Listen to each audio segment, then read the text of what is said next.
एक समाज जहां किसी की एक गलती रोज के तानों की वजह बन जाती है। दूसरा समाज जहां एक बच्चा अपने ही माँ बाप से अपने दिल की बात नहीं कह पाता। तीसरा समाज जहां एक घर की लक्ष्मी के लिए खुद का पति तक अपनी आंखें झुका देता है।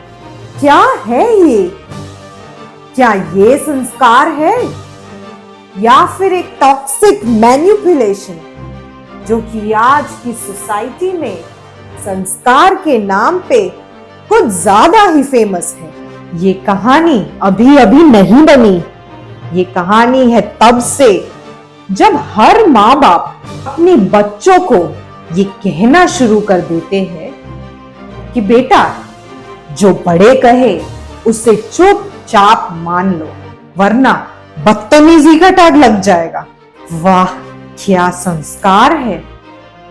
चलो मान लिया कि वो बड़े हैं तो आगे पीछे बोलना सही नहीं, लेकिन कृष्ण ने अर्जुन से पहले सवाल लिया था, तो फिर तुम कौन हो जो हर सोच को बदतमीजी का नाम दे देते हो और संस्कार के नाम पे सबको चुप करवा देते हो।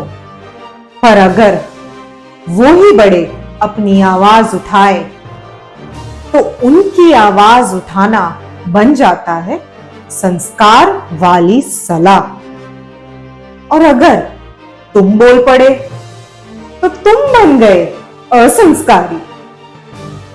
तो फिर तो इनको सिर्फ इतना ही चाहिए कि हम अपनी सोच ही बंद कर दें, क्योंकि उन सबको यही एक आशा रहती है कि तुम उनके हिसाब से जियो। सही कहा ना मैंने?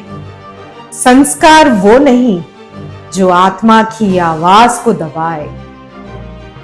कृष्ण ने कहा अपने धर्म पर चलो चाहे दुनिया विरोध में क्यों ना हो। जो क्यों पूछे वो बदतमीज नहीं, वो जिज्ञासु है। और जो गिल्ट के बोझ पे प्यार निभाए वो कर्म नहीं बंधन है। और जो चुप रहने को संस्कार समझे उसे याद दिलाओ, संस्कार इंसान के पिछले कर्मों और स्वभाव से बनता है। ये कभी मत भूलना कि सवाल के बाद ही भगवत गीता का जन्म हुआ था।